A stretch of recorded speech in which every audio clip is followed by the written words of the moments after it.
what you should know about Filipino hair factories. The closures, it has this wow effect. Factories that only exist on Instagram.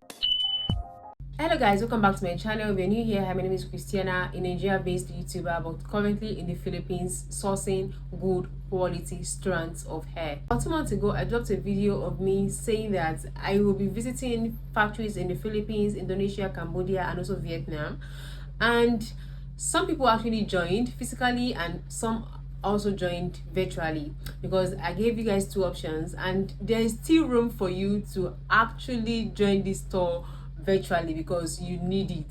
I am telling you that you need this store if your intention is to sell high quality strands in 2025, or you want to start the hair business in 2025 and you want to start the right way. Okay, you need this store, you need to see what these factories are up to. With that being said, let's get right into today's video. So in today's video, just like the title says, I'll be telling you what you should know about Filipino hair factories.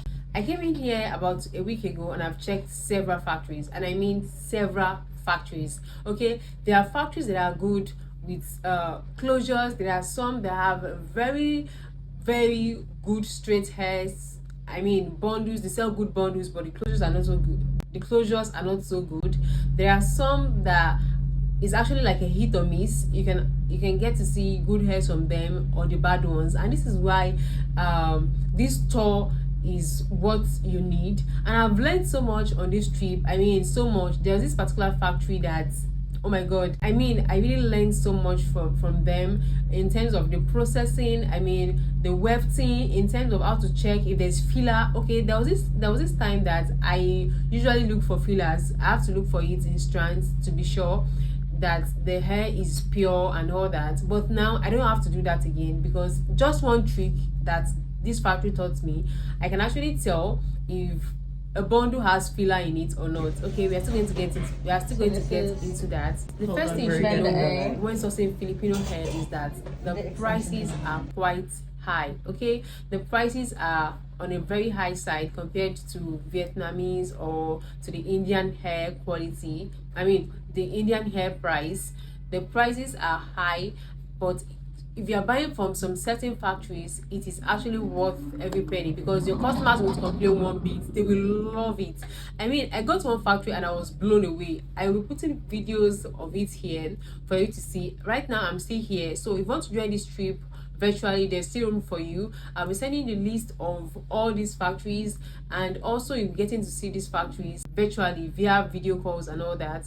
So the first thing you should note is that the hairs are pricey, but if you're buying from some certain factories, it is really worth the pay. It is worth every penny they collect from you. Okay, second thing you should know about Filipino hair factory is that some actually have their hairs chemically processed while some don't. And when I talk about chemically processed, I mean they use ammonia water to wash the hair, to wash their bundles, while some literally just shampoo, condition the hair, straighten the hair if it's a straight hair, or use water and steam to make bouncy if it is a bouncy hair. So these are the things you're going to learn when you join the tour virtually. In Philippines, they have like different hair texture, unlike the Vietnam where everyone has a straight hair. In Philippines, some have wavy hair, some have coily hair, some have straights, and you can get different hair textures here. You can actually try one or two out, but you should note that some are hit or miss. Okay, and there's some scam factories also on the internet. There are factories that only exist on Instagram. They are not in Philippines, so you guys need to be careful when sourcing for your Filipino hair. I'll put the right Instagram handle here for you guys to see. They are not in the Philippines. There is scam page. Be careful of such factories. Okay, the next thing I would like you to note is the lead time. I mean the production time for producing hairs in the Philippines, because these factories, some of these factories that actually source the best strands and good, that sell good hairs, I mean pure Filipino hairs, it takes time for them to source for donors, go into villages to gather strands and all that. I know you must have seen videos of people maybe on TikTok or Instagram cutting just one person's hair, like I mean to prove that they are sourcing the best strand for you. Tell me how many bundles without just one donor produce? So all those is just facade, it's just to push the narrative out that they're selling good strands of hair. It is not that easy. It takes time for this factory to source different textures. It takes time for them to search for donors. I mean, after they see donors, they still have to produce the hairs and all that. So for some factories, if you're ordering up to like 5 kg, it takes up to like 8 weeks for them to get the hairs done for you. Another thing you should note about Filipino hair factory is that some are good with bundles. Some actually have a very nice laces. I mean, they are good with closures and all that. I've learned so much in this factory tour. Another thing I would like you to know is that you cannot get colored hairs from a Filipino hair factory. So if you're starting up your hair business in 2025 and you want to infuse some colors, you want to bring out some vibrant colors for your brand, you need to take coloring classes, and these are the skills you need as a hair vendor. If you cannot employ someone to get it done for you, you can actually take classes on how to color your hairs, on how to style properly, and all of that, and all of those good stuff. So that means if you're getting hairs from a Filipino factory, you are either getting it in natural color, which is black, or brown.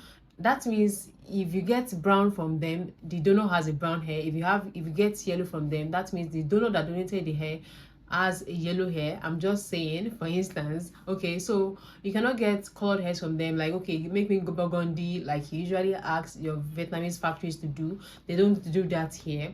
And another thing I would like you to know is that if you're watching this, if you're not Nigerian, I want to let you know that nobody does this business better than Nigerians. Nigerians know how to source for good, high quality strands. When I say that Nigerian vendors know what they are doing, they know their onion. Believe me, they know their onion in this hair business. And most of these top vendors that you guys love their hair so much, you see their hair and it has this wow effect. You'll be like, where are these people sourcing hairs from? I am glad to tell you that they source their hairs from Philippines. Okay, these strands are what you see and be like, wow, this is so nice. Okay, you guys know I've been to Vietnam, I've seen their hairs.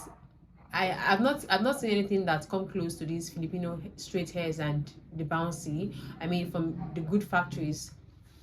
So take it from me, you need Filipino hair factories in your business. If your business is targeting high-class people, you want your business to be known for selling good quality strands, you cannot cut out Filipino hair factories. That I can tell you for sure. Okay, and that is all I'll be sharing with you in this video.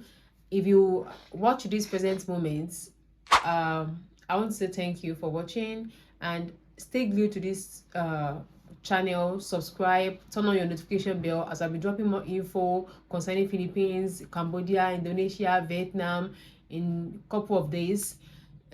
Subsequently throughout this month. So stay glued to this channel. You don't want to miss it. You want to be there. And I will see you guys in my next one. Bye.